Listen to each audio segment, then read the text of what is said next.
Perkenalkan, nama saya Deviana Rosari Boronenggolan, NIM 190306034, Prodi Peternakan. Di sini saya akan menjelaskan tentang metabolisme karbohidrat, protein, dan lemak dalam rumen.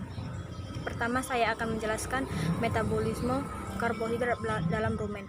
Kurang dari 60-70% dalam pakan ruminansia terdapat karbohidrat. Karbohidrat tersebut terdapat dalam pakan kasar yang berupa selulosa, hemiselulosa, dan lignin. Dalam proses pencernaan, fermentasinya atau pencernaannya dapat dibantu oleh mikroba dan terdapat hasil utamanya yaitu VFA atau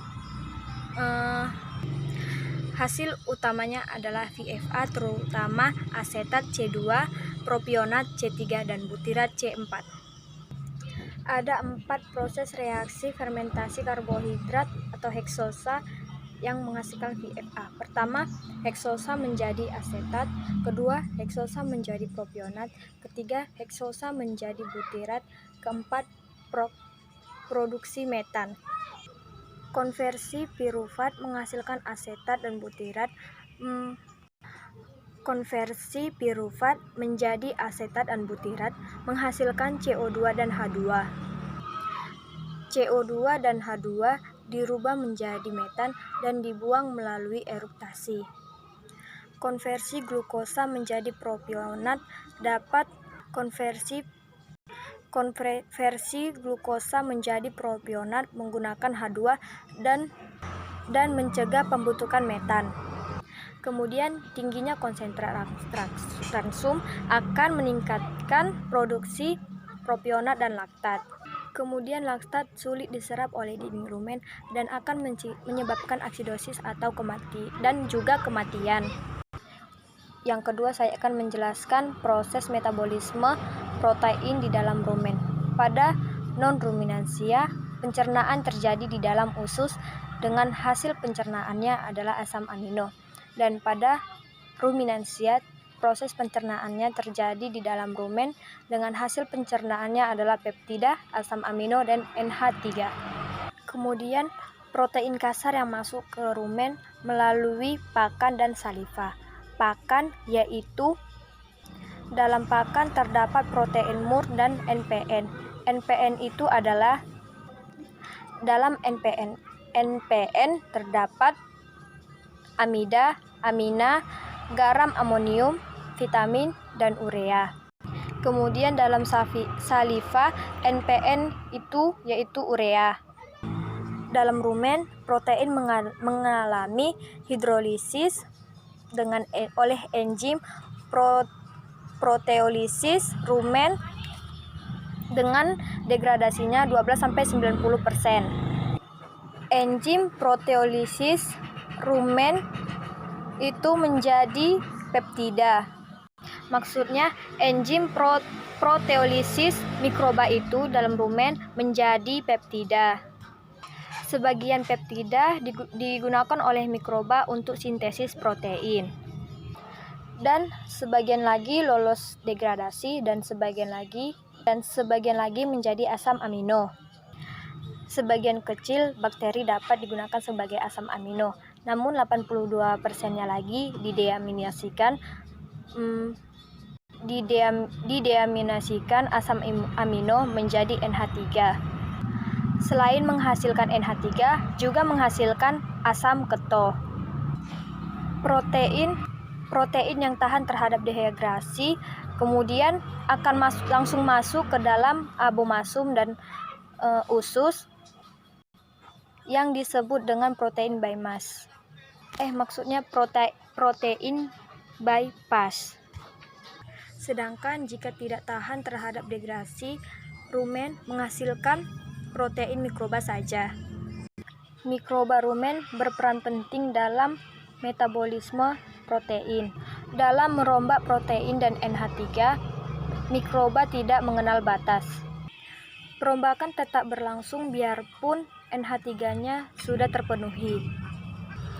Kelebihan NH3 dalam rumen akan diserap oleh dinding rumen dan kemudian akan dibawa ke dalam hati untuk diubah menjadi urea agar ternak tidak teracuni. Sebagian urea dikembalikan ke dalam rumen melalui saliva dan sebagian lagi akan dibuang kembali menjadi urin.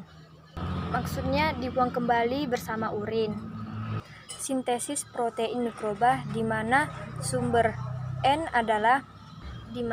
amonia adalah sumber N yang penting dalam mikroba rumen, sehingga konsentrasinya perlu dikendalikan agar pertumbuhan mikroba optimal.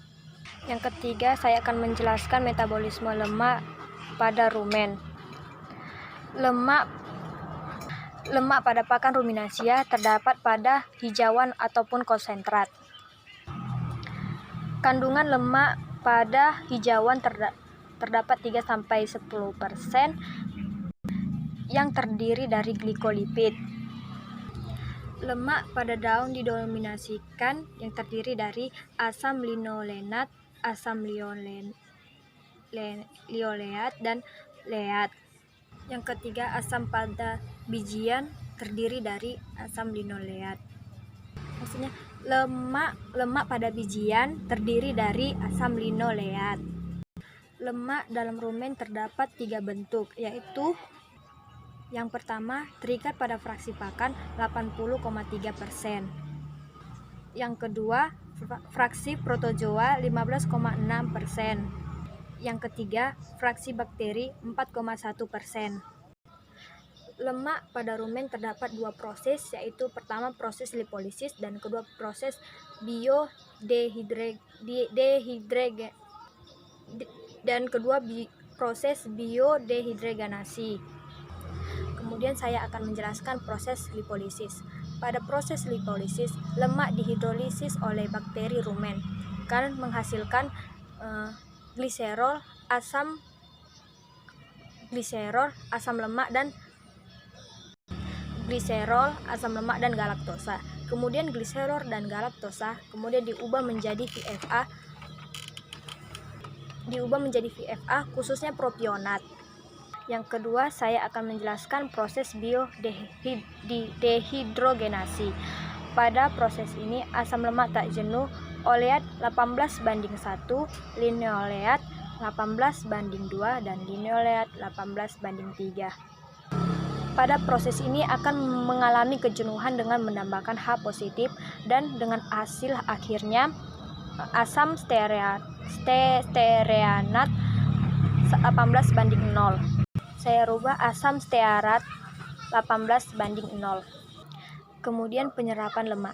Asam lemak yang dihidrolisis yang berantai pendek akan diserap oleh dinding rumen dan yang berantai panjang akan diserap oleh usus halus. Di usus halus, lemak dihidrolisis menjadi monogliserida dan asam lemak bebas oleh enzim lipase pankreas. Yang kemudian asam lemak tak larut akan membentuk musel yang akan melewati dinding usus. Asam lemak yang lebih dari C14 akan membentuk triosil gliserol. Kemudian triosil gliserol, fosfolipid, dan kolesterol akan membentuk kilomikro yang akan dimasukkan ke peredaran darah untuk diedarkan ke seluruh tubuh. Demikianlah penjelasan tentang metabolisme karbohidrat, protein, dan lemak yang terjadi pada rumen. Sekian dari saya, terima kasih.